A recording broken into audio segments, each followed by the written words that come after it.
ఈరోజు మనము ఒక చిన్న హార్వెస్ట్ చేసుకుందామండి. ఫస్ట్ నేను జాంకాయల నుంచి హార్వెస్ట్ అనేది స్టార్ట్ చేస్తున్నానండి. ఇప్పుడు మీరు చూస్తున్నట్లయితే బిఫోర్ మా జామ చెట్లో తోటలో ఉండే కాయలు వచ్చేసేసి చాలా చిన్న సైజులో వచ్చాయి.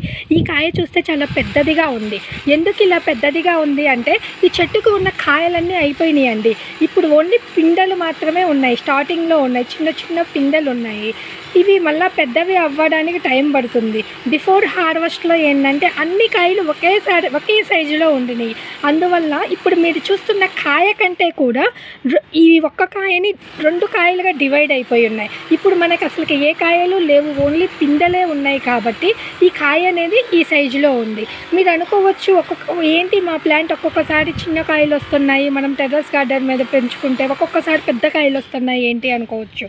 అది depends on plant nutrition and number of yielding అండి. ఎక్కువ ఈల్డింగ్ ఉన్నప్పుడు చిన్న చిన్న కాయలుగా ఉంటాయి, తక్కువ ఈల్డింగ్ ఉన్నప్పుడు మాత్రం కాయలు బాగా పెద్ద సైజులో వస్తాయి.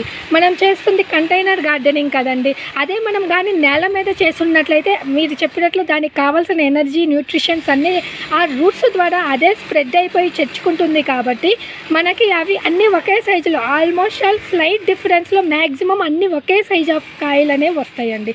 బట్ మనం చేస్తుండే టెర్రస్ గార్డెన్లో కదా, ఆ ఉన్న ఎనర్జీనే ఆ ప్లాంట్ అన్ని ఫ్రూట్స్ షేర్ చేసుకోవాలి. కాబట్టి మనకి చిన్న ఆ ప్లాంట్ పైనుండే కాయల మీద డిపెండ్ అయి ఉంటుంది దాని సైజ్ అనేది. ప్లస్ మన మట్టిలో ఉండే న్యూట్రిషన్స్, మనం ఇచ్చే మినరల్స్, కంపోస్ట్, లిక్విడ్ ఫెర్టిలైజర్ వాటి మీద కూడా డిపెండ్ అయి ఉంటుందండి. ఇది జామకాయలు, ఇది ఒక్క కాయ ఉండండి. నెక్స్ట్ హార్వెస్ట్ నుంచి మనకి జామకాయలు రావు. మళ్ళీ మనకి జామకాయలు రావాలంటే మినిమం 1.5 month అయితే పడుతుందండి. ఇది ఇప్పుడు నేను హార్వెస్ట్ చేస్తున్నానండి. సారీ ఫర్ ఇన్కన్వీనియన్స్ అండి, మా పక్కన కన్స్ట్రక్షన్ జరుగుతుంది, కొంచెం నాయిస్ వస్తుందండి. కాకరకాయలు హార్వెస్ట్ చేస్తున్నానండి. కాకరకాయలు నాకేంటో పెద్ద కాకరకాయల కంటే నాకు మన టెర్రస్ గార్డెన్ మీద చిన్న కాకరకాయలే నాకు మంచిగా అనిపిస్తాయండి. హార్వెస్ట్కి బాగా వస్తాయండి. ఎందుకనో తెలీదు, నాకు పెద్ద కాకరకాయలు వస్తే ఒక 2-3 కాయలు వచ్చాక అది ప్లాంట్ డెడ్ అవటము లేదా చిన్న కాయలుగానే ఇదైపోవటము, అంటే ఇదంటే ఏం లేదండి, yellowish రావటము అలా వస్తుందండి. నాకు అందుకోసం ఏంటంటే నేను ఈ చిన్న కాకరకాయలనే మ్యాక్సిమం ప్రిఫర్ చేస్తానండి. చాలా హార్వెస్టింగ్ మంచిగా వస్తాయి, ఎక్కువ రోజులు లైఫ్ టైం ఉంటుందండి కంపేర్డ్ టు బిగ్ సైజ్ కాకరకాయలతో పోల్చుకుంటే మన టెర్రస్ గార్డెన్ మీద. నేల మీద అయితే ఏ రకమైన ఓకేనండి. ఈ కాయలు మనం హార్వెస్ట్ చేయకపోతే మనకి నెక్స్ట్ వచ్చే కాయలు అనేవి గ్రో అవ్వండి, చిన్న చిన్నయ్యే ఎల్లో కలర్ అవుతాయి. ఇప్పుడు మీరు చూసినట్లయితే ఇది లైట్ ఎల్లో కలర్లో ఉంది. ఈసారి కాకరకాయలు చాలా బాగా వచ్చాయండి. మన గార్డెన్లో మీరు చూస్తున్నట్లయితే ఫస్ట్ హార్వెస్ట్లో చిక్కుడుకాయలు ఉండేయండి. చిక్కుడుకాయలు అయిపోయాక ఇప్పుడు కాకరకాయలు జాయిన్ అవుతున్నాయి. ఒక్కొక్కసారి దొండకాయలు వస్తాయండి. ఆ సీజన్ని బట్టి మనకి ఆ వెజిటేబుల్స్ అనేవి మనకి గ్రోయింగ్ అనేది ఎక్కువ హార్వెస్టింగ్కి వస్తుందండి వెదర్లో చేంజెస్ వల్ల. ఇక్కడ మనకి కాకరకాయలు, చిక్కుడుకాయలు, దొండకాయలు మిక్స్డ్గా ఉన్నాయి కాబట్టి నేను 3 కలిపేసి హార్వెస్ట్ చేస్తున్నానండి. ఈ కాకరకాయ చూసినట్లయితే కిందంతా ఏమో డార్క్ గ్రీన్ వచ్చింది, పైన లైట్ గ్రీన్ వచ్చింది.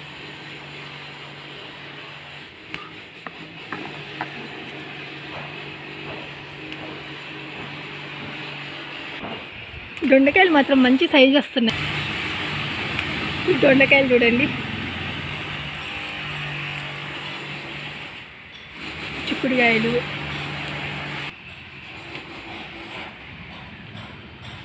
దొండ ఫ్లేవర్ అండి, చూసారా ఎంత బాగుందో.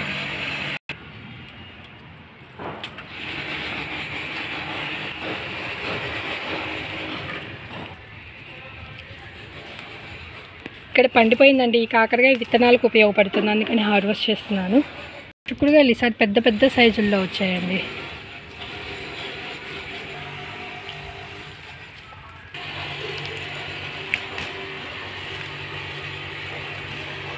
ఇక్కడ ఒక చిన్న కాకరకాయ ఉందండి.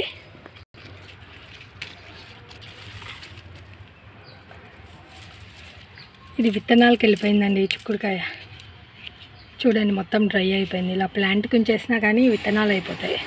ఇక్కడ ఒక చిన్న కాకరకాయ అండి. ఇక్కడ మీరు చూస్తున్నట్లయితే దోసకాయ కూడా అండి. లాస్ట్ టైం చెప్పాను మా నెక్స్ట్ హార్వెస్ట్కి దోసకాయ యాడ్ అవుతుంది అని చెప్పి, అలాగే యాడ్ అయిపోయిందండి. ఈ స్టేజ్లో ఉన్నప్పుడు హార్వెస్ట్ చేసుకోవచ్చండి. ఇది కూర దోసకాయ. No problem. ఈ స్టేజ్లో ఉన్నప్పుడు హార్వెస్ట్ చేసుకోవచ్చు. చాలా ఈజీ టు గ్రో అండి.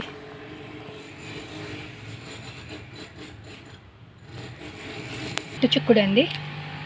ఇక్కడ కూడా చెట్టు చిక్కుడు ఉన్నాయండి. రెడ్ కలర్లో భలే ఉంది కదండి ఈ టమోటా. రెడ్ కలర్లో ఈరోజు టమోటా హార్వెస్ట్ అండి. ఇది ఓన్లీ ఒక్క కాయ విత్తనాలకు వదిలేదు నాకు తెలిసి. ఇది కూడా ముదిరిందా ఏంటి, లేతగా ఉందో అర్థం కావట్లేదు. ముదిరిందండి. ఇది కూడా కట్ అవ్వట్లేదు. ఈ చెట్టుకే ఉండనిచ్చి ఎండనిద్దాము, అవి కూడా విత్తనాలు అయిపోతాయి. నెక్స్ట్ వంకాయలు అండి.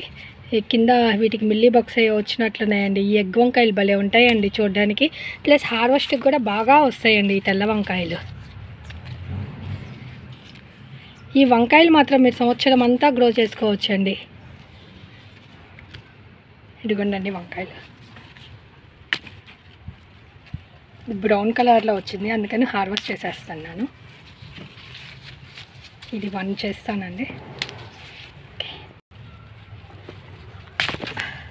ఇక్కడ కూడా ఒక చిన్న వంకాయ ఉందండి. లాంగ్ బీన్స్కి నల్లదోమ వచ్చేసిందండి, అందుకని సరిగ్గా రావట్లేదు. కాయలు ఉన్నా కానీ సరిగ్గా అయితే సైజు రావట్లేదు. ఈరోజు అయితే ఇది ఒక్కటే వచ్చింది. కొంచెం ఇక్కడ ఆకుకూర ఉందండి, పన్నగంటి కూర, తోటకూర. ఈరోజు అవి హార్వెస్ట్ చేసుకున్నామండి.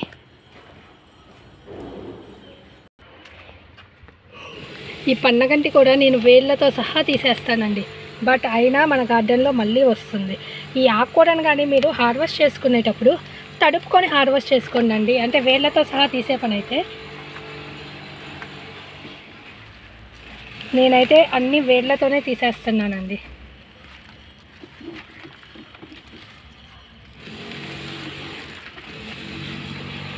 పన్నగంటి కూర ఒకటి, మా గార్డెన్లో తోటకూర ఒకటి, గెడ్డ ఎలా వస్తుందో అలా వస్తుందండి.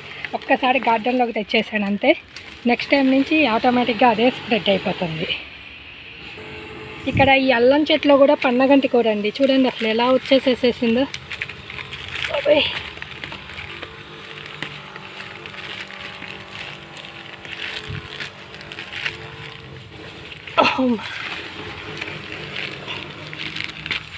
ఈ అల్లము ఇలాంటివి కవర్స్లో పెట్టుకుంటే సరిపోతాయండి, ఎందుకంటే అవి 9 months తర్వాత అలాగా చనిపోతాయి. కదలకుండా ఒక చోట పెట్టేసి ఆ కవర్ తీసేస్తే సరిపోతుంది. ఏ గడ్డలైనా అలా ట్రై చేసుకోవటం బెటర్ అండి.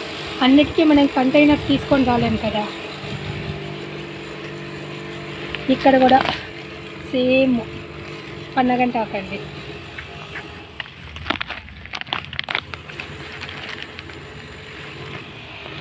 ఈడ బచ్చలి కూర కూడా విత్తనాలు కట్టేస్తుందండి.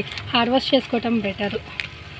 విత్తనాలు స్టేజ్ దాకా ఉంచేస్తే నెక్స్ట్ వచ్చే ఆకులు చాలా చిన్నగా వస్తాయండి. మీరు యూజ్ చేసుకున్నా చేసుకోకపోయినా ఎవరో ఒకళ్ళకి ఇవ్వడానికైనా మీరు హార్వెస్ట్ చేసేయండి. ఈ కండిషన్లో ఉంటాయి, అంటే ఫ్లవరింగ్ స్టేజ్లో ఉంటాయి.